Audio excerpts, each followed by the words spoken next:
انسان کی زندگی میں جو چیزیں اسے بہت زیادہ نقصان دیتی ہیں اور بہت پیچھے چھوڑ دیتی ہیں، دنیاوی معاملات سے لے کر روحانی، اخلاقی، قلبی اور قرب الہی کے معاملات تک کو جو چیزیں نقصان پہنچاتی ہیں، ان میں ایک بڑی چیز غفلت ہے۔ ایک لفظ ہوتا ہے جو ہمیں اکثر سننے کو ملتا ہے کہ آپ کی توجہ نہیں ہے۔ یہ ڈھیر سارے لوگوں کا مطالبہ ہوتا ہے، اہل خانہ بھی مطالبہ کرتے ہیں، کئی موقع پر والدین بھی مطالبہ کرتے ہیں، غرباء بھی مطالبہ کرتے ہیں کہ امیروں کی ہماری طرف توجہ نہیں ہے۔ اور یہ بڑی لازمی سی بات ہے کہ کسی چیز پر جب توجہ رہتی ہے تو وہ چیز بہتر ہو جاتی ہے، اور جب عدم توجہی کا لوگ مظاہرہ کرتے ہیں تو وہ معاملہ خراب ہو جاتا ہے۔ یہ جو عدم توجہ ہے اسی کو غفلت کہتے ہیں، اور جب انسان کے مزاج پر غفلت طاری ہوتی ہے اور غفلت اس پر پوری طرح غلبہ کر لیتی ہے تو پھر اس کی زرخیز زمین کو وہ بنجر کرتی ہے۔ غفلت انسانی دل کے لیے بڑی نقصان دہ چیز ہے اور انتہائی تکلیف اور ضرر کا باعث ہے۔ دلوں پر جو قحط نازل ہوتا ہے، قحط، ویران ہو جاتے ہیں دل، اور جو دلوں پر خشکی نازل ہوتی ہے کہ طبیعتیں خشک ہو جاتی ہیں، یہ غفلت کی وجہ سے ہوتی ہے۔ جو لوگ غافل ہو جاتے ہیں نا، اپنے معاملات کا دھیان نہیں رکھتے، دیکھیں نا، آپ کو کھانا کھاتے بھی غافل نہیں ہونا چاہیے۔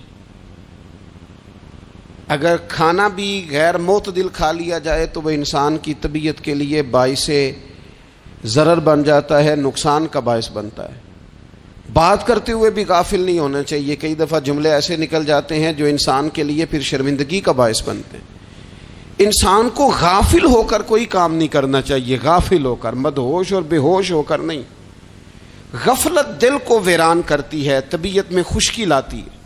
غافل کبھی نہ بنے۔ قرآن مجید فرقان حمید نے ارشاد فرمایا کہ اقترب للناس حسابہم، فرمایا لوگوں کے حساب کا وقت قریب آ گیا، وہم فی غفلۃ معرضون، اور وہ ابھی بھی غفلت میں منہ پھیرے ہوئے ہیں۔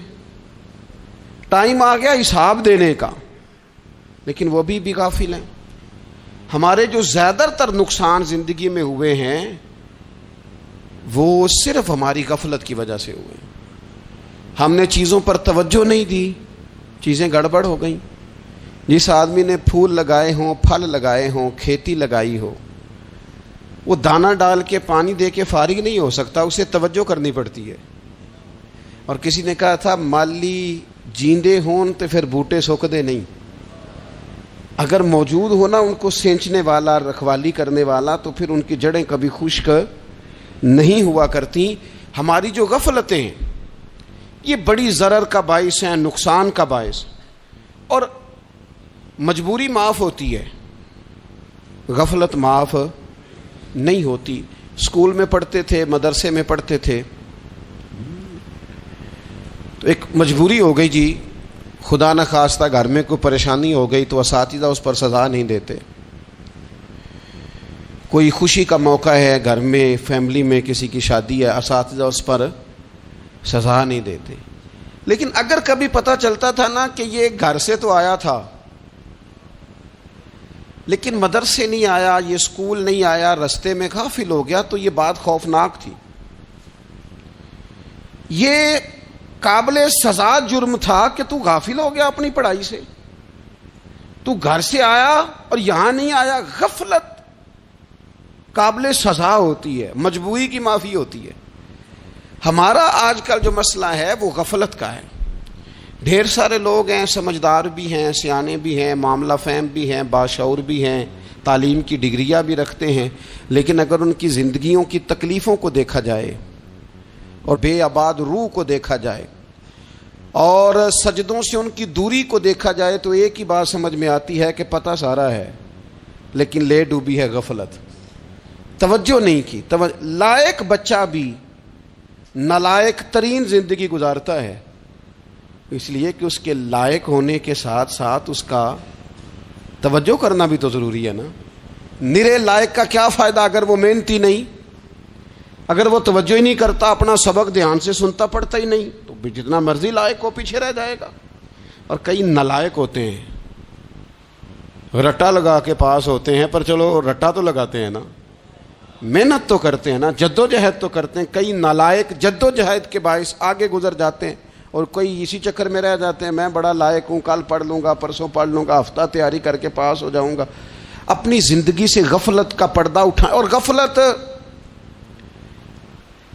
اس کے لیے فیصلہ کرنے کی ضرورت ہوتی ہے، پلاننگ کرنے کی نہیں، فیصلہ کرنے کی ضرورت ہوتی ہے کہ میں نے اب غفلت کرنی۔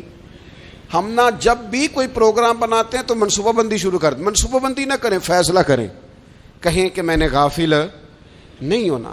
غفلت غرق دنیا کا نام ہے، اپنے آپ کو غفلت سے بچائیں۔ آپ دیکھیں حضرت کعب بن مالک رضی اللہ تعالیٰ عنہ فرماتے ہیں، بخاری میں موجود ہے، فرماتے ہیں کہ جنگ میں پیچھے رہ گیا تھا،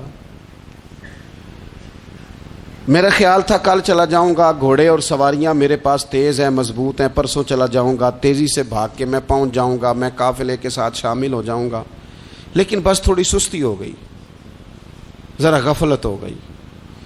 آپ فرماتے ہیں جب سب لوگ چلے گئے حضور علیہ السلام کے ساتھ جہاد میں اور میں پیچھے رہ گیا، تو پھر جب چند دن گزر گئے اور محبوب کے واپس آنے کا ٹائم ہو گیا، تو اب میں غور کرتا سمجھتا تو مجھے مدینے میں یہاں بزدل لوگ نظر آتے، اور کون نظر آتے؟ جو منافق تھے، وہ منافق بزدل دکھائی دیتے، یا مجھے عورتیں اور بچے دکھائی دیتے۔ میں پریشان ہوا، حضور واپس آ گئے۔ جنہوں نے بہانے کیے تھے نا منافقین نے، یہ مجبوری تھی اس لیے نہیں جہاد پہ گئے، یہ جنہوں نے بہانے کیے تھے انہیں مل گئی معافی، اور میں نے سچ بولا، میں نے کہا یا رسول اللہ میں غافل ہو گیا تھا۔ اب کہتے ہیں میں نے جب کہا نا حضور سستی ہو گئی تھی، ذرا غفلت ہو گئی، تو بندہ محبوب سے غافل ہو جائے،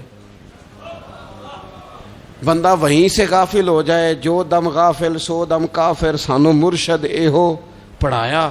جب کہا نا حضور وہ غلطی ہو گئی، کوئی مجبوری نہیں تھی، تو فرماتے ہیں باقیوں کو معافی مل گئی، میرے ساتھ حضور ناراض ہو گئے۔ ایک دن نہیں، 2 دن نہیں، 50 دن حضور ناراض رہے۔ مدینے کی گلیوں نے مجھے پہچاننا چھوڑ دیا، در و دیوار سے مجھے یوں لگتا تھا کہ میں پردیسی ہوں۔ فرماتے ہیں میں مسجد میں آتا تھا، میں جب محبوب کو دیکھتا تو حضور رخ انور پھیر لیتے، اور مجھے پتا تھا جب میرا چہرہ ادھر ادھر ہوتا تو پھر کریم رحمت کی نظر فرماتے۔ فرماتے ہیں 50 دن مسلسل، پھر مجھے حکم ہوا کہ بیوی بھی بھیج دو، میکے بچے بھی بھیج دو، ننہال یعنی تنہا رہ جاؤ۔ فرماتے ہیں وہ میں نے قید تنہائی کاٹی، لیکن شکر اللہ کا یہ ہے کہ میں سچا تھا، بس ذرا بھول گیا تھا، بس ذرا غفلت ہو گئی تھی۔ تو فرماتے ہیں پھر اللہ تبارک و تعالیٰ نے میرے اوپر فضل یہ فرمایا کہ میری توبہ کا اعلان رب نے قرآن مجید میں فرمایا۔ تو غافل نہ بنے کبھی بھی، ہمارا نا مسئلہ یہ ہے، اور آپ نے ناراض نہیں ہونا، ڈھیر سارے لوگ غافل ہو جاتے ہیں، مالدار بھی غافل ہیں، صاحبان علم بھی الا ماشاء اللہ بہت ساری جگہوں پہ غافل ہیں۔ جن لوگوں کو 4 لوگ جاننے لگ جاتے ہیں، کوئی مقام حاصل ہو جاتا ہے، وہ بھی بہت ساری جگہوں سے غافل ہو جاتے ہیں الا ماشاء اللہ۔ غفلت بڑی تکلیف والا منظر ہے۔ جو لوگ سمجھتے ہیں نا میں اب گڈ بک میں آ گیا ہوں، اب میں اچھا ہو گیا ہوں، اب میرے لیے خیر کہا جاتا ہے، مجھے اچھائی شاید یہ مستقل میرے ساتھ رہے گی، تعریف ہی ہوگی ہمیشہ، وہ بھی غافل ہو جاتے ہیں۔ اور یہ غفلت ٹھیک نہیں ہوتی۔ وجہ دیکھنی چاہیے کس وجہ سے انسان کو وقار مل رہا ہے، عزت مل رہی۔ اپنی زندگی سے غفلت کو اتار پھینکیں۔ تھوڑی دیر کی تو غفلت ہوتی ہے، لمبی تو نہیں۔ 2 منٹ کے لیے صرف اس نے ڈرائیونگ کرتے ہوئے چہرہ موبائل کی طرف کیا تھا، 2 ہی تو منٹ لگے تھے۔ لمحوں نے خطا کی تھی، صدیوں نے سزا پائی۔ لمحوں نے خطا کی تھی، صدیوں نے سزا پائی۔ ایک لمحے کے لیے غافل ہوئے تھے اور صدیاں، نسلیں روتی رہ گئیں پیچھے۔ بچے تڑپتے رہ گئے، اہل خانہ پریشان رہ گئے، ماں باپ ساری زندگی روتے رہے، لیکن یہ 2 منٹ کے لیے یہ غفلت جو ہے یہ بڑی تکلیف والا معاملہ. اپنی زندگی سے غفلت کو اتارنا ہے، غافل نہیں بننا، ہر وقت توجہ اور ساری باتوں پہ توجہ. بعض اوقات لوگ ایک طرف توجہ کر کے ایک طرف سے غافل ہو جاتے ہیں. نہ، توجہ ہمہ پہلو رکھنی ہے. ہمارے ذمے جتنے بھی حقوق ہیں ان سب پر توجہ، ہر چیز کا خیال. ایسا نہ ہو کہ عبادت کرتے رہ جائیں اور حقوق العباد ہم سے چھوٹ جائیں، اور حقوق العباد اتنے زیادہ ادا کریں. ایک صاحب مجھے کہنے لگے ایک دفعہ بڑے وثوق کے ساتھ کہنے لگے جی معاذ اللہ ثم نہیں جی ٹائم ملتا پھر نماز دا کی کریے، روزی کمانا بھی تو عبادت ہے نا. تو میں نے کہا آپ نے عبادت کرنا ایک حصہ قبول کیا ہے، آپ نے کل عبادت نہیں قبول کی. عبادت کل ہے، ہمہ پہلو. ایک حصہ آپ قبول کر کے نکل گئے اور باقی آپ نے چھوڑ دی. تو کسی ایک طرف سے بھی غافل نہیں ہونا. جتنی ذمہ داریاں ہیں، جتنی ڈیوٹیاں ہیں، ان سب کا خیال. اور جو بڑا آدمی ہوتا ہے، بڑا گھر میں بڑا ہو، قبیلے میں بڑا ہو، علاقے میں بڑا ہو، ادارے میں بڑا ہو، کلاس میں بڑا ہو، جو بڑا ہے اس کی تو ساری آنکھیں کھلی ہوئی ہونی چاہیے. ایک ایک پر اس کی نظر ہونی چاہیے کہ میری کہاں ضرورت ہے، کہاں مجھے اشک شوئی کرنی ہے، کس کے ساتھ میں نے کس طرح محبت کا رویہ رکھنا ہے. غافل نہ بنے. اچھا جی اب کیسے پتہ چلے گا کہ ہم غافل ہیں؟ یہ کیسے پتہ چلے گا؟ آپ کسی بندے سے بھی پوچھ لیں حالات کیا ہیں تو کہتا ہے اللہ کا شکر ہے کبھی کسی کا دل نہیں دکھایا، اللہ کا شکر ہے جی زمانہ ہو گیا 5 نمازیں پڑھتا ہوں، اللہ کا شکر ہے جی. کیسے پتہ چلے گا غافل ہیں؟ پہلی علامت ہمارے علماء اور صوفیاء نے غافل بندے کی لکھی ہے. اس آئینے میں میں نے اور آپ نے اپنا آپ دیکھنا ہے. غافل بندے کی پہلی علامت یہ ہوتی ہے کہ وہ دنیاوی کاموں میں چست ہوتا ہے اور اللہ اور اس کے رسول کی فرما برداری میں سست ہوتا ہے. یعنی نماز کے وقت تو اسے نیند ستاتی ہے، پریشانی ہوتی ہے، لیکن اگر کسی جگہ مال مل رہا ہو، پیسے مل رہے ہوں، وہاں جانا ہو تو پھر اسے کوئی چیز بھی تنگ نہیں کر. دنیاوی کاموں میں چست ہوگا، یعنی ٹی وی کے آگے، موبائل کے آگے وہ گھنٹوں بیٹھا ہوا ہے.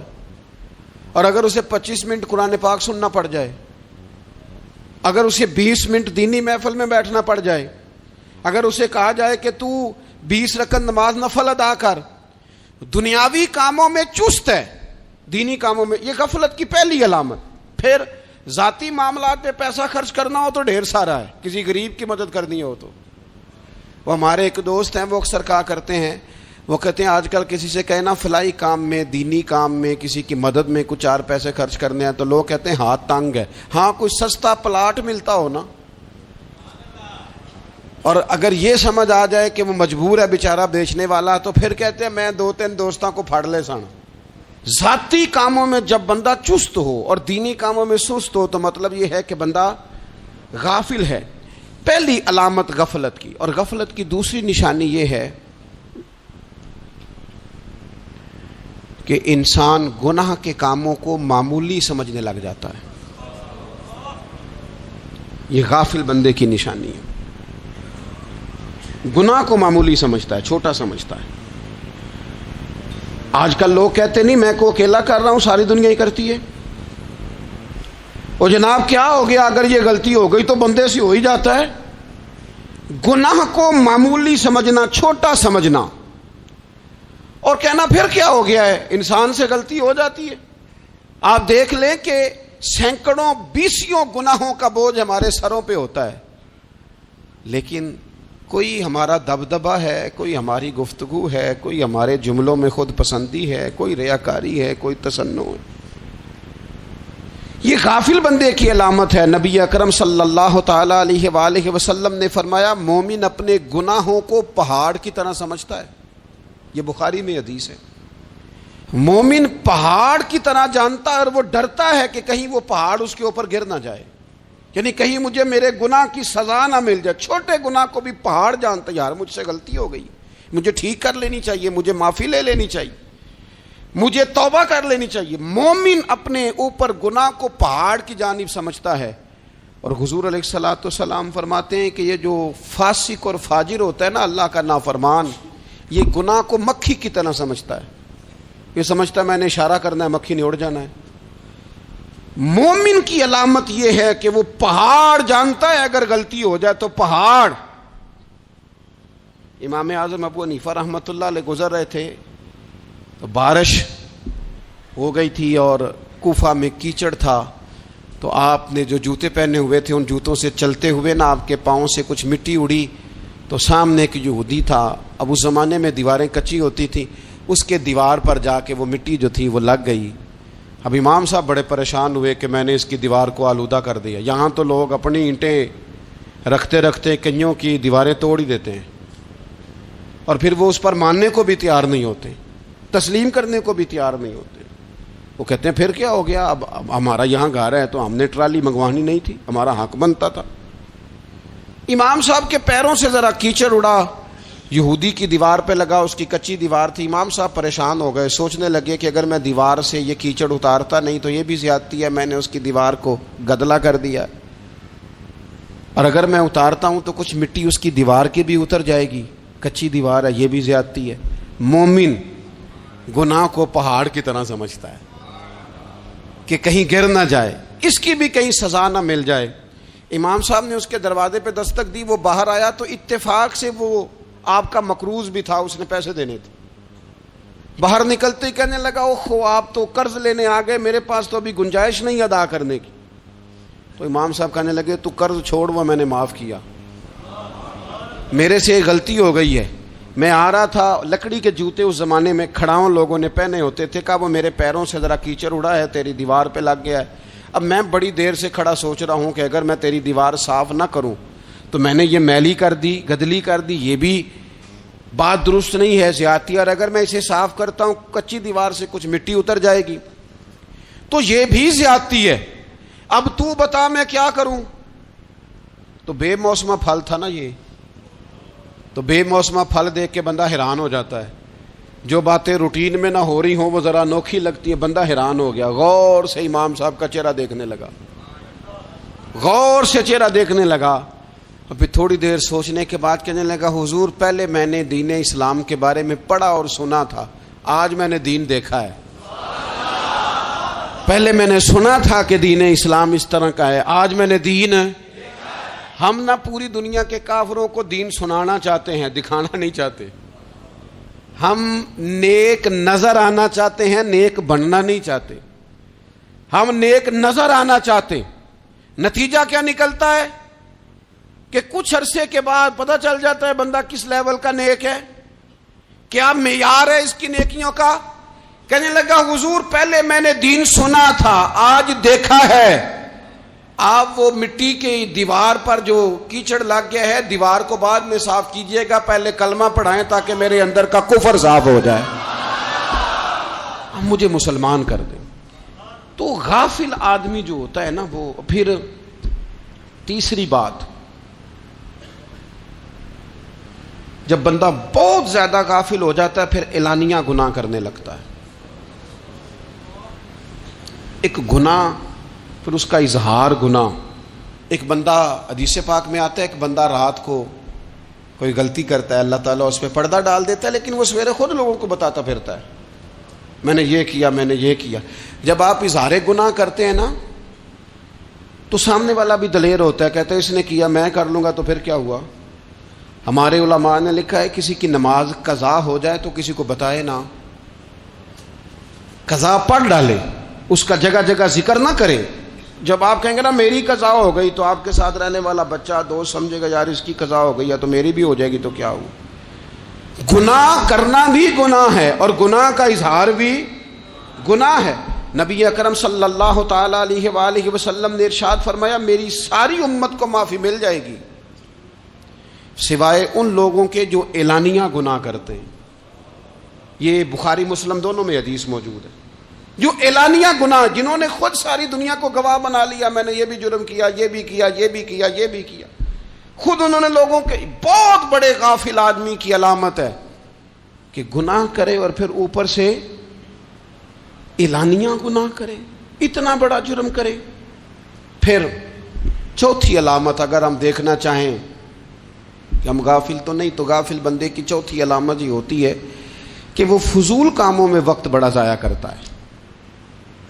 فضولیات میں ادھر بیٹھے ہیں ادھر بیٹھے ہیں, یہاں گپ شپ ہو رہی ہے, وہاں موبائل دیکھا جا رہا ہے, پھر کچھ ٹائم ملا ہے تو پھر کہیں دور دراز کسی ہوٹل پہ کھانا کھانے چلے گئے, پھر کچھ ٹائم ملا تو چلو نکلتے ہیں ذرا کوئی ہفتہ سیر کر آتے ہیں, یہاں گپ شپ ہے, فلاں کو ڈسکس کر لیتے ہیں, فلاں کے بارے میں بات کر لیتے ہیں, سیاسی تبصرے کر لیتے ہیں, یہ تھوڑی گفتگو ہو جاتی, چلے محلے داروں پہ تبصرہ شروع کرتے ہیں, کون روٹی زیادہ کھا رہا ہے اور کس کے پاس پیسے زیادہ آ گئے, چلو جا کے پتہ کرتے ہیں. حالانکہ یہ پتہ نہیں کرنا چاہیے تھا, پتہ تو اس کا کرنا چاہیے تھا جو بیچارہ کل سے بھوکا ہے. خبر تو اس کی رکھنی چاہیے تھی جس بیچارے کے گھر میں بچوں کے لیے پہننے کو کپڑے موجود نہیں ہیں. اس پر تبصرہ یہ کرتے ہیں کہ یہ محنت کیوں نہیں کرتے, اور اگر کسی پر اللہ عطا کر دے پھر حساب ضرور لگاتے ہیں کہ ذرا معلومات کرو یہ اتنی جلدی آگے کیسے نکل گئے. غافل بندے کی علامت ہے وقت کا ضائع کرنا اور فضول کاموں میں ضائع کرنا اور بلا وجہ ضائع, اور ایسے سوالات کرنا جن کی ضرورت ہی کوئی نہیں, بالکل ضرورت ہی نہیں, کوئی مطلب ہی نہیں. لیکن ہم لوگ وقت ضائع, یہ غفلت کی علامت, غفلت. اللہ والوں کی علامت کیا تھی؟ ایک بات انہوں نے زندگی میں لے لی, سیکھ لی, پھر ساری زندگی اسی پہ گزار دی. ان کا ارادہ تھا نا کشکول سیدھا کیا. کچھ لوگ ساری زندگی لیکچر قبول لے لے کے سن کے پھر بھی سمجھنے کو تیار. یہ غافل دل کی علامت ہے. اس لیے نبی پاک صلی اللہ تعالی علیہ وسلم نے فرمایا دو نعمتیں ایسی ہیں جن میں اکثر لوگ غفلت میں ہیں, ایک صحت اور دوسری فراغت. لوگ بلا وجہ وقت ضائع کرتے ہیں. اللہ نے صحت دی ہے, کسی خیر کے کام میں لگائیں. اگر آپ کے پاس فارغ وقت ہے تو قرآن پاک کو یاد کریں, ترجمہ اور تفسیر سے پڑھیں, محبوب پاک علیہ السلام کی احادیث کو یاد کریں, اللہ والوں کی باتیں سنیں. وقت ملے تو عبادات میں لگائیں, نوافل میں لگائیں, تلاوت میں لگائیں, ذکر اذکار میں لگائیں, اور پھر اللہ مزید توفیق عطا کرے تو کسی کے بھلے میں وقت لگائیں. گلی سے کوئی کانٹا اٹھائیں, کوئی روڑا اٹھائیں, کوئی کسی کی مدد کریں. لیکن یہ غافل ہونے کی علامت ہے کہ اپنے وقت کو ضائع کرنا. اور پھر اسی طرح غفلت کی پانچویں علامت یہ ہے کہ اگر بندے کو دنیا سے پورا پیار ہو جائے, یعنی شب قدر میں بھی آ کے کہتا ہے یا اللہ کبھی پیسے دے دینا, شب برات والے دن بھی کہتا ہے کہ مالک اگر کبھی کوئی ایسا سبب لگ جائے نا, یعنی بیت اللہ شریف کے سامنے کھڑے ہو کے بھی اگر اس نے مال ہی مانگنا ہے وہاں بھی اس نے یہی سوال کرنا ہے, حب دنیا اتنی غالب آ جائے. تو یہ غافل ہونے کی علامت. دنیا ضرورت ہے, مقصد نہیں ہے. دنیا کی حاجت ہے, مقصد نہیں ہے. یہ مقصود نہیں. اور جب لوگ فقط دنیا کے مال کو, دولت کو, نبی پاک علیہ السلام نے فرمایا وہ لعنتی ہے جو درہم اور دینار کا بندہ بن گیا ہے, پیسوں کا بندہ بن گیا ہے. مل جائے تو خوش ہوتا ہے, نہ ملے تو تکلیف میں آ جاتا ہے. یہ غافل بندے کی علامت. مومن تو وہ ہوتا ہے کہ دولت رزق حلال ضرور کماتا ہے تاکہ کسی کے آگے ہاتھ نہ پھیلانا پڑے, کوشش ضرور کرتا ہے, پر دنیا کو جیب میں جگہ دیتا ہے, دل میں نہیں دیتا. اس کی جگہ جہاں ہے اسے وہاں رکھتا ہے, اسے دل میں جگہ. دل تو ایک ہے, اس میں رب و رسول کو بسائیں گے یا کسی اور کو بسائیں گے. تو حب دنیا یہ غافل ہونے کی بہت بڑی علامت ہے. پھر اسی طرح جو بندہ رب کریم کو جانتا نہیں نا وہ بھی غافل ہو جاتا ہے. ایک تو جو یہ نہیں نہ جانتا کہ رب کریم سزا دے گا, مجھے دیکھ رہا ہے, اسے نہ اونگ آتی ہے نہ نیند آتی ہے, جو اس کی معرفت نہیں رکھتا کہ میرا رب ہر وقت مجھے دیکھ رہا ہے, وہ بھی غافل ہو جاتا ہے. جسے پتہ ہونا کہ مجھے دیکھ رہا ہے وہ غافل نہیں ہوتا. اور جو یہ سمجھ لیتا ہے نا کہ شاید معاذ اللہ ثم اس یقین کو پکا نہیں کرتا, وہ غافل ہو جاتا ہے. اور ایک جو یہ نہیں نہ جانتا کہ رب مہربان کتنا ہے وہ بھی غافل ہو جاتا ہے. مجھے بتائیے سب سے زیادہ تو بندہ اس کے دروازے پہ جاتا ہے نا جو سب سے زیادہ مہربانی کرنے والا ہو, اس دروازے سے بندہ اٹھتا ہی نہیں. تو جس کو یہ یقین ہو جائے نا سب سے زیادہ کرم فرمانے والی ذات اللہ رسول کی ہے, وہ کبھی رب رسول سے غافل نہیں ہوتا. وہ کبھی اللہ رسول کا دروازہ چھوڑ کے نہیں جاتا، وہ کبھی کسی اور جگہ جا کے پناہ تلاش نہیں کرتا۔ جسے پتہ چل جائے نا وہ کریم کتنا ہے، مہربان کتنا ہے۔ ملا رومی رحمت اللہ علیہ فرماتے ہیں بہت بڑا مجرم تھا ایک بندہ، بہت بڑا گناہگار تھا، بت کو پوجتا تھا، تھک گیا، ساری رات بت کے سامنے کھڑا تھا، معاذ اللہ یا صنم یا صنم یا صنم کہتے، تھک گیا، نیند آ گئی، اونگ آ گئی۔ جب پوری طرح نیند آ گئی اور دماغ پہ نیند قبضہ کرنے لگی تو اس کے منہ سے نکل گیا، صنم صنم کہہ رہا تھا نا، نکل گیا یا صمد، او بے نیاز مالک۔ رب کریم نے فرشتوں سے فرمایا دوڑ کے جاؤ، جو کہتا ہے اسے دے دو۔ فرشتے کہنے لگے مالک وہ تو بت کو پکار رہا تھا، اس نے تو غلطی سے نام لیا ہے۔ فرمایا مجھے نہیں پتا، لیکن دیکھو نا اس نے مجھے پکارا تو ہے نا، کتنی دیر سے جھوٹے کو پکار رہا تھا، اس کا معاملہ حل نہیں ہوا، اب اگر سچے کو پکارنے پہ بھی حل نہ ہوا تو فرق کیا رہ جائے گا؟ دے دو جو مانگتا ہے، دے دو۔ میرے دوست گھر پتہ چل جائے وہ کریم کتنا ہے، وہ مہربان کتنا ہے۔ میرے رسول پاک علیہ الصلوۃ والسلام نے تو فرمایا تیری آنکھ سے اگر اس کے خوف سے اتنا آنسو بھی نکل گیا جتنا مچھر کا پر ہوتا ہے، تو جس طرح بھینس کے تھنوں سے نکلا ہوا دودھ واپس تھنوں میں نہیں نہ جاتا، جو اتنا بھی روئے نہ روئے اللہ کے خوف سے، وہ بندہ دوزخ میں نہیں جائے گا۔ تھوڑی دیر کے لیے ڈر جائے اپنے رب سے، آئے تو صحیح۔ عدم معرفت غفلت پیدا کرتی ہے، تو آ تو صحیح، وہ تو کریم ہی بڑا ہے، وہ تو مہربان ہی بڑا ہے۔ حضرت زنیرہ رضی اللہ تعالی عنہ حضور کی صحابیاں ہیں۔ ایام جو مکے کے تھے مسلمانوں پر بڑی آزمائش کے تھے، انہیں بڑا مارا کفار نے، اتنا مارا کہ ان کی بینائی چلی گئی،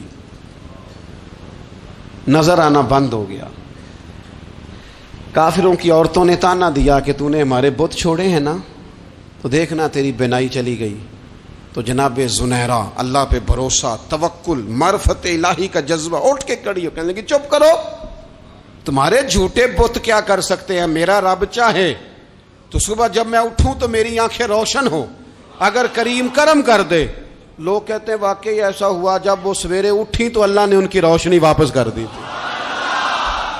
تجھے پتہ چل جانا وہ مہربان کتنا ہے۔ وہ ایک بزرگ تھے تو ان سے کسی نے کہہ دیا کہ اگر آپ کا حساب آپ کے ماں باپ کے ذمہ ہو جائے تو پھر کیسا، پوچھنے کے لیے قیامت میں اگر ماں باپ حساب لیں تو پھر کیسا۔ تو بڑے سیانے لوگ تھے جو دل والے تھے، کہنے لگے نہیں، رب کریم ہی ٹھیک ہے، اس لیے کہ وہ ماں باپ سے کہیں بڑھ کر پیار کرنے والا ہے۔ اگر یہ معرفت مل جائے وہ کریم کتنا ہے۔ اور جب بندہ پوری طرح اس کی بارگاہ میں آ کے تڑپ جاتا ہے نا، مولا میں جاؤں کدھر، تیرا دروازہ چھوڑ کے جاؤں کدھر۔ اقبال کہتے ہیں وہ ایک سجدہ جسے تو گران سمجھتا ہے، 1000 سجدوں سے دیتا ہے آدمی کو نجات۔ تجھے جگہ جگہ جھکنا نہیں پڑے گا اگر تو صحیح معنوں میں اپنے رب کی بارگاہ میں جھک جائے۔ تو میرے عزیز کوشش کریں کہ اس کی معرفت، اس کا کرم، اس کی عطا اور اللہ تبارک و تعالیٰ کے حاضر و ناظر ہونے پر عین الیقین، حق الیقین حاصل کریں۔ اور پھر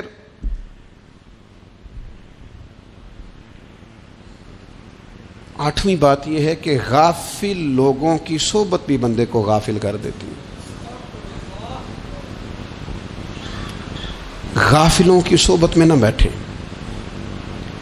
ان کی صحبت میں بیٹھیں جن کے پاس بیٹھنے سے دل میں رب رسول کی محبت پیدا ہوتی ہے۔ غافلوں سے بچیں۔ چنگیاں دے لڑ لگی ساں تے چولی چ پھل پئے، تے جدوں میں پیڑیاں دے سنگ رل گئی تے میرے اگلے بھی ڈول گئے۔ برے آدمی کی صحبت بندے کو غافل کر دیتی۔ غافلوں کی صحبت میں کبھی نہ بیٹھیں، کبھی نہیں۔ غافل آدمی آپ کو غافل کر دے گا۔ میرے نبی پاک علیہ الصلوۃ والسلام نے فرمایا انسان اپنے دوست کے مذہب پر ہوتا ہے۔ یہ بہت بڑے لفظ ہیں۔ فرمایا المرء علی دین خلیلہ، انسان اپنے دوست کے مذہب پر ہوتا ہے۔ تو دیکھ تو نے دوست کس کو بنایا ہے، جو تیرے دوست کا مذہب ہوگا وہی تیرا ہو جائے گا۔ ہم نے دوست بنایا نا غوث پاک جیلانی کو، ہم نے یاری لگائی ہے نا داتا علی اجمیری سے، ہماری نسبت ہے نا معین الدین اجمیری سے، ہمارا تعلق ہے نا بہاؤالدین زکریہ ملتانی سے، ہمارا رشتہ ہے نا حضرت مجدد الفسانی سے، ہم ماننے والے ہیں نا اعلیٰ حضرت بریلوی کے، ہمارا تعلق ہے کبھی جماعت علی سے کبھی مہر علی سے، ہمارا ان سے تعلق ہے تو صبح شام ہماری زبان پہ رہتا ہے بالغ العلا بکمالہ کشفت دجا بجمالہ حسنت جمیع خصالہ صلوا علیہ وآلہ۔ ان سے تعلق جڑا ہے نا تو کئی دفعہ تنہائیاں تڑپا دیتی ہیں اور تڑپ کے کہتے ہیں اج سکھ متران دی ودھیری ہے، اج سکھ متران دی، سکھ کہتے ہیں اڈیق کو، متر کہتے ہیں محبوب کو، اج سکھ متران دی ودھیری ہے، اے کیوں دلڑی اداس گھنیری ہے، لوں لوں وچ شوق چنگیری ہے، اج نینا لائیاں کیوں جھڑیاں، سبحان اللہ سبحان اللہ سبحان اللہ۔ پہلے کہتے ہیں سکھ متران دی ودھیری ہے یعنی اداس ہوں، پھر حضور کے جلووں پہ نظر کرتے ہیں، کہتے ہیں سبحان اللہ سبحان اللہ، ماں اجمل کا ماں احسانہ کا ماں اکمل کا، اور پھر فوراً کہنے لگے او کتھے مہر علی، او کتھے مہر علی، کتھے مہر علی تے کتھے تیری سنا، اب ویکھو مشتاق اکھیں کتھے جاڑیاں، بلغ العلا بے کمال کشفت دجا بے، اور میرے اعلیٰ حضرت کہنے لگے سرور کہوں کہ مالک و مولا کہوں، تو باغ خلیل کا گلے زیبا کہوں تجھے، تیرے تو وصف عیب تناہی سے ہیں بری، حیران ہوں میرے شاہ میں کیا کیا کہوں تجھے۔ غافل آدمی کی علامت ہے برے لوگوں کی صحبت میں، خبردار ان کے پاس نہ بیٹھنا جن کے پاس بیٹھنے سے تمہارے دلوں میں اولیاء اللہ اللہ کے بندوں کی عداوت پیدا ہو، خبردار خبردار ان کے پاس نہ بیٹھنا جن کے پاس بیٹھنے سے تمہارے دلوں میں حضور کی اولاد پاک کے بارے میں شک پیدا ہو، خبردار اس شخص کے پاس نہ بیٹھنا جو امام حسین ابن علی کے بارے میں کوئی کمزور بات کرتا ہو، بچنا، خبردار اس سے بچنا جو حضور کے صحابہ کے بارے میں بات کرے، بچنا بچنا اس سے، جو سیدنا ابو بکر صدیق کے بارے میں کوئی،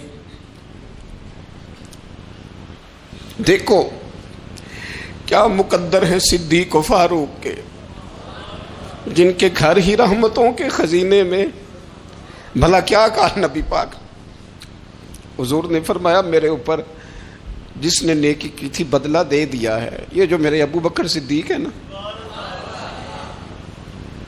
ان کو میں اللہ کی بارگاہ میں لے جاؤں گا، کہوں گا مالک تو ہی بدلہ عطا فرما۔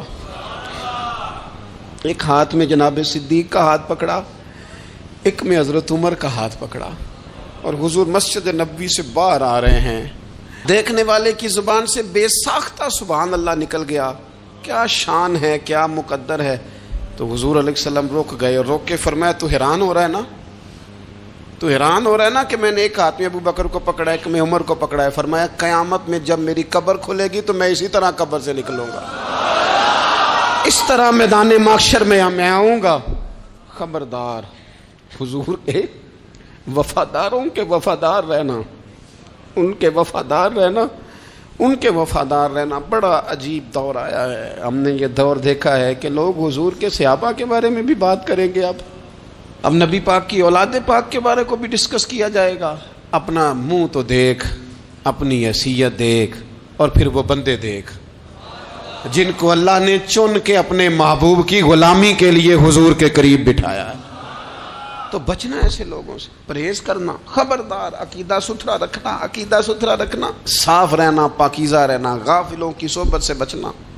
بڑا ڈرتے ہیں اللہ سے، دعائیں مانگتے ہیں یا اللہ نسلوں میں بھی وہی بندے پیدا فرما جو عقیدے پکے رکھنے والے ہیں، وہ بندے پیدا فرما ہماری نسلوں میں۔ ایک وہ بندہ بھی غافل ہو جاتا ہے جو امیدیں لمبی لگا لیتا ہے، جن کے منصوبوں میں دولت بھی ہوتی ہے، گھر بھی ہوتا ہے، اولاد کا بڑا ہونا بھی ہوتا ہے، پوتے پوتیاں نواسے نواسیاں دیکھنا بھی ہوتا ہے، یہاں بھی گھر وہاں بھی گھر، یہ سیر، یہ سارا کچھ ہوتا ہے، لیکن رب کی بارگاہ میں پیش ہونا جن کے پیش نظر نہیں ہوتا۔ لمبی امیدیں۔ حضرت مولا علی شیر خدا فرمایا کرتے تھے، میں تم پر دو باتوں کا خوف کھاتا ہوں، جو ڈر آتا ہے، ایک یہ کہ تم خواہش کی پیروی کرو گے، جو نفس کی خواہش ہوگی اس کے پیچھے لگ جاؤ گے، اور ایک تم لمبی لمبی امیدیں باندھو گے، اتنے سال جینا ہے، اتنے 100 سال جینا، یہ کرنا ہے، وہ کرنا ہے۔ منصوبہ بندی کریں مستقبل کے لیے، وہ بری نہیں، لیکن تیاری رکھیں، تیاری رکھیں، اس بات کا بھی خیال رکھیں کہ اللہ کی بارگاہ میں حاضر ہونا۔ یہ غفلت کی چیزیں ہیں جو بندے کو غافل کر دیتی ہیں۔ جو لوگ اللہ کا ذکر نہیں کرتے وہ بھی غافل ہو جاتے ہیں، اور جو فضول باتیں زیادہ کرتے ہیں نا، ہنستے زیادہ ہیں۔ فَلْيَضْحَكُوا قَلِيلًا وَلْيَبْكُوا كَثِيرًا، قرآن کہتا ہے زیادہ رویا کرو، کم ہنسا کرو۔ نبی پاک علیہ الصلوۃ والسلام سے پوچھا تھا حضرت عقبہ بن عامر نے کہ یا رسول اللہ نجات کس چیز میں ہے؟ تو نبی پاک علیہ الصلوۃ والسلام نے فرمایا ایک تو اپنی زبان قابو میں رکھو، دوسرا فرمایا اپنے گھر میں ٹھہرے رہو، تمہارا گھر تمہارے لیے کافی ہو، فضول نہ نکلو گھر سے، اور تیسرا فرمایا اپنی خطاؤں پہ رویا کرو۔ کثرت کلام اور فضول کلام اور بلا وجہ یہ بندے کو غافل کرتا ہے، دل کو سخت کرتا ہے۔ یہ چند چیزیں ہیں جو انسان کو غفلت میں ڈالتی ہیں۔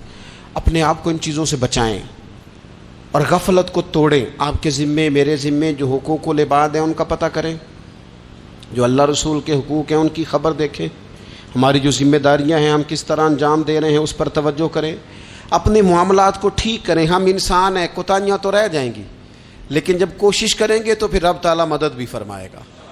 ایک بات اور کرنی ہے، ایک تو میں نے عرض کیا غفلت کو توڑنا، ایک دوسری بات قرآن مجید کا ایک سبق اور، جب غفلت توڑنی ہے تو پھر لازمی طور پر ایک کام کرنا پڑے گا۔ میں نے یہ عرض کیا تھا کہ پلاننگ نہیں کرنی، فیصلہ کرنا ہے۔ تو فیصلہ کرنا ہے تو کرنا کیا ہے؟ پھر قرآن حکیم نے سورہ بقرہ میں کہا فاستبقوا الخیرات، یعنی تم نیکیوں کی طرف دوڑو، جلدی جلدی نیکیاں کرو، فٹافٹ، دیر نہ کرو۔ فٹافٹ سے مراد یہ نہیں کہ نیکی جلدی جلدی کر جاؤ، یعنی ٹال مٹول نہ کرو خیر کے کام میں، کل کریں گے، پرسوں کریں گے، عمرہ کر رہے ہیں پھر نیکی ہیں، حج کر رہے ہیں پھر نیکی ہیں، بچے بیال ہوں پھر میں نیک ہوں، یہ تھوڑا سا یہ کام ٹال مٹ۔ فاستبقوا الخیرات، نیکیوں کی طرف دوڑو، جلدی کرو، بھاگو۔ نبی پاک صلی اللہ تعالی علیہ وسلم نے فرمایا 5 چیزوں کو 5 چیزوں سے پہلے غنیمت جانو۔ حضور علیہ الصلوۃ والسلام فرمانے لگے ایک تو تم جوانی کو نہ بڑھاپا آنے سے پہلے پہلے غنیمت سمجھ لو۔ نبی کریم صلی اللہ تعالی علیہ وآلہ وسلم ارشاد فرمانے لگے کہ اپنی صحت کو غنیمت جان لو، بیماری آنے سے پہلے پہلے۔ پھر حضور علیہ الصلوۃ والسلام فرمانے لگے اگر اللہ نے تمہیں مال دیا ہے، وسعت دی ہے، تو نیکی کر لو، خرچ کر لو اللہ کے راستے، خدا نہ خواستہ تم پر غریبی آ جائے۔ اور پھر حضور سید عالم صلی اللہ تعالی علیہ وسلم فرمانے لگے اگر تمہیں اللہ نے کچھ فراغت دی ہے، بہت زیادہ مصروف نہیں ہو، تو غنیمت جان لو، جلدی سے نیکی کر لو قبل اس کے کہ تم مشغول ہو جاؤ۔ اور 5ویں بات حضور نے بیان کی، فرمایا زندگی کو غنیمت جانو، موت آنے سے پہلے پہلے جلدی سے نیکی کر لو۔ نیکی کے لیے ساری زندگی منصوبہ بندی نہ کرتے رہو، نیکی کے لیے دیکھو نا، ہماری زندگی میں یہاں دنیا میں رہ کے چند منٹوں میں وہ نیکی کی جا سکتی ہے جو قیامت کے بعد صدیوں کا ہمارا فائدہ کرے گی، صدیوں کا فائدہ کرے۔ کرتے نہیں، پلاننگ کر رہے ہیں، منصوبہ بندی کر رہے ہیں، بس تیاری کر رہے ہیں، بس حضرت آپ دعا کر دیں، اللہ تعالیٰ دعائیں بھی قبول فرمانے والا ہے، لیکن جو نیکی نصیب ہوتی ہے اسے جلدی سے کر گزریں، اسے فٹافٹ کریں۔ میں ایک گاؤں میں گیا، اب تو خیر وہ دور نہیں رہا، یہ 10-15 سال 20 سال پہلے نا جو نوجوانوں کی مصروفیات ہوتی تھیں ان میں سے ایک مصروفیت یہ ہوتی تھی کہ گندم لے کے چکی پہ جانا ہے، آٹا پسوا کے لانا ہے۔ یہ ایک بڑی، چونکہ سبھی گھروں کے اندر سال کے لیے گندم سٹاک کر لی جاتی تھی، تو گندم لے کے جانا یہ ایک ڈیوٹی ہوتی تھی۔ ایک نوجوان ایک گاؤں میں، اس کی مجھے تعریف سننے کو ملی، تو ایک بوڑھی اماں کہنے لگی یہ تو بڑا نصیباں والا ہے، سارے دا آٹا پیا لے ہوندا ہے، اور آتے جاتے پوچھ لیتا ہے کہ اماں کوئی کہنے لگی میرے بچے باہر ہوتے ہیں، یہ مجھے دوائی بھی لا دیتا ہے شوگر کی، میں مریضہ ہوں. یعنی خیر جتنی ہو سکے جتنی. میرے ایک سنگی ہیں تو سڑک پہ کوئی بندہ کھڑا ہوتا ہے نا، اللہ تعالیٰ انہیں سلامت رکھے، بندہ کھڑا ہوتا ہے تو کہتے ہیں میں اس سے پوچھ لیتا ہوں بابا جی کدھر جانا ہے، فلانی جگہ جانا ہے، تو کہتے ہیں میں موٹر سائیکل پہ بٹھا لیتا ہوں. بندہ دیکھ کے مجھے سمجھ آ جاتی ہے ضرورت مند ہے، کوئی چور نہیں کوئی ڈاکو نہیں، ضرورت مند ہے. میں اسے منزل تک نیکی جتنی میسر آئے، جس حد تک میسر آئے. کیا کہا ہمارے نبی پاک علیہ السلام نے؟ حضور نے ہم سے فرمایا کچھ نہ ہو سکے تو بات ہی مسکرا کے کر لینا، اس پر ہی اللہ صدقے کا ثواب عطا کرے. فاستبقوا الخیرات، جلدی سے نیکی کر لو. اپنے نامہ اعمال میں روز نیکیاں جمع کرو، کوئی نہ کوئی خیر کا کام روز کرو اور جلدی سے کرو.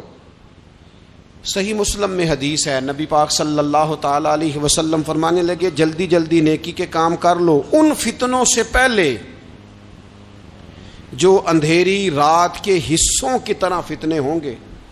فرمایا اس وقت حال یہ ہوگا کہ آدمی صبح مومن ہوگا شام کو کافر ہو جائے گا، شام کو مومن ہوگا تو صبح کافر ہو جائے گا. اور فرمایا لوگ دنیا کے بدلے اپنا دین تک بیچ ڈالیں گے. معاذ اللہ جھوٹی قسمیں نہیں کھائی جاتی، جھوٹا قرآن مجید نہیں لوگ اٹھا لیتے.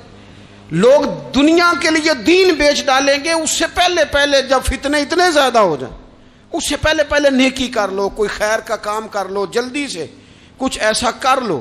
حضرت عقبہ بن حارث رضی اللہ تعالیٰ عنہ فرماتے ہیں یہ دیکھیں ہمارے نبی پاک علیہ السلام کی سیرت کیا ہے، حضور کا اسوہ کیا ہے، نبی پاک علیہ السلام ہماری تربیت کس طرح کرتے ہیں. حضرت عقبہ بن حارث رضی اللہ تعالیٰ عنہ کہتے ہیں ہم نے نبی پاک علیہ السلام کے ساتھ عصر کی نماز پڑھی، یہ صحیح بخاری میں موجود ہے. فرماتے حضور سلام پھیرتے ہی فوراً اٹھ کے گھر تشریف لے گئے. یہ ہمارے لیے انوکھی بات تھی، غیر متوقع تھی، پہلے کبھی ایسا ہوا نہیں. سلام پھیرا نماز کا، حضور جلدی سے تشریف لے گئے. اب ہم حیران تھے اور حیرت انگیز طور پر حیران تھے کہ کریم اتنی جلدی تشریف لے گئے. تھوڑی دیر ہوئی حضور واپس آ گئے تو محبوب پاک علیہ السلام فرمانے لگے گھر میں ایک چھوٹی سی ڈلی، ایک چھوٹا سا ٹکڑا سونے کا پڑا تھا، مال آیا تھا سارا صدقہ کر دیا، وہ تھوڑا سا پڑا تھا، اچانک مجھے یاد آیا وہ تو پڑا رہ گیا. تو حضور فرمانے لگے میں نے کہا کہیں ایسا نہ ہو جائے کہ ساری رات گزر جائے اور میرے گھر میں پڑا ہی رہ جائے، میں جلدی سے جا کے اسے خیرات کر دوں. میں نے خیرات کیا پھر میں واپس آ گیا ہوں.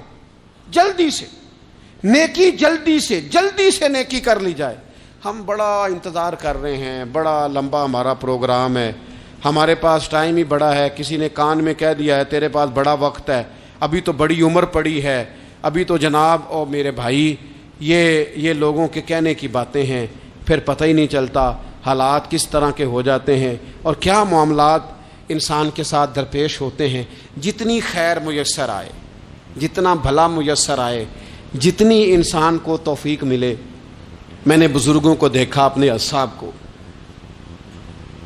پہلے وہ خدام سے کہتے کہ میں سونے لگا ہوں اور پابند کرتے لوگوں کو کہ فلاں وقت، بزرگوں کو میں نے دیکھا اپنے، وہ پابند کرتے لوگوں کو کہ فلاں وقت میں موجود ہوں گا آنا، خود پابند فرماتے. اور پھر جب بیدار ہوتے تو سب سے پہلے خدام کو بلا کے پوچھتے کوئی مہمان تو نہیں آیا.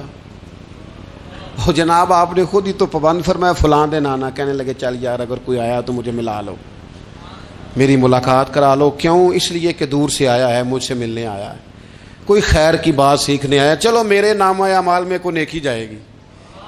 کچھ نہ کچھ خیر جمع کر لی جائے، کچھ نہ کچھ ڈیوٹی کر لی جائے، کچھ کام کریں اور جلدی سے کریں. حضرت جابر ابن عبداللہ انصاری رضی اللہ تعالیٰ عنہ بیان کرتے ہیں، یہ بھی بخاری میں موجود ہے. کہتے ہیں ایک صحابی نبی پاک علیہ السلام کی بارگاہ میں حاضر ہوئے غزوہ احد کے موقع پر،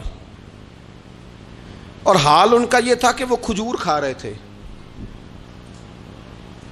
اور کھجور انہوں نے منہ میں رکھی ہوئی تھی. حضور کی بارگاہ میں حاضر ہوئے اور عرض کرنے لگے یا رسول اللہ صلی اللہ تعالی علیہ وسلم اگر میں شہید کر دیا جاؤں تو کہاں جاؤں گا؟ حضور فرمانے لگے جنت میں. تو کہتے انہوں نے جو کھجور منہ کے اندر تھی وہ انہوں نے نگلی نہیں، اندر نہیں لے گئے، اس کو باہر نکالا اور دوڑ کے آگے بڑھے اور جنگ کرنی شروع کر دی. اور لڑتے لڑتے شہید ہو گئے۔ کیا سبق دیا انہوں نے؟ سبق یہ دیا کہ نیکی کرنے میں اتنی دیر بھی نہیں کرنی جتنی کھجور کھانے میں دیر لگتی ہے۔ جلدی سے نیکی کرنی ہے، فٹافٹ نیکی کرنی، اس کے اندر ٹال مٹول نہیں کرنا۔ اسی وقت انہوں نے کھجور باہر نکال دی، دوڑ کے انہوں نے حضرت انس بن نضر رضی اللہ تعالیٰ عنہ، حضرت انس بن مالک رضی اللہ تعالیٰ عنہ کے چچا ہیں، میدان احد میں نا، احد پہاڑ کے قریب کھڑے تھے، لوگوں سے کہہ رہے تھے جلدی جلدی ادھر آؤ، وہ جنت جو انسان کو انتقال کے بعد نصیب ہوگی اور قیامت کے بعد نصیب ہوگی، فرماتے تھے مجھے تو ابھی احد پہاڑ کے اندر سے جنت کی خوشبو آ بھی رہی ہے، لہذا جلدی سے آؤ، ادھر دوڑو، جہاد کرو، آؤ کفار سے لڑیں۔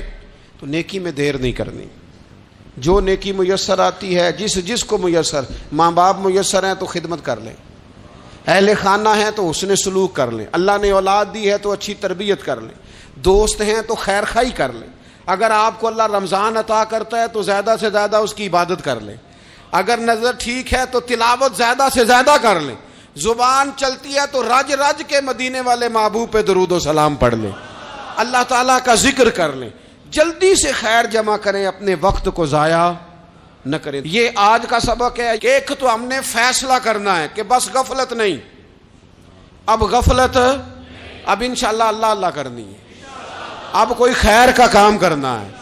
میرے حضرت کا ایک جملہ کبھی نہیں بھولنا، فرمایا کرتے تھے زمین کے اوپر کام، نیچے جا کے آرام، یہ چھوڑ دیں اتنے گھنٹے سونا ہے تو یہ کرنا ہے تو میری نیند میں دخل کوئی نہ ڈالے، پھر سوتے ہی رہ جائیں گے، سوتے ہی رہ جائیں۔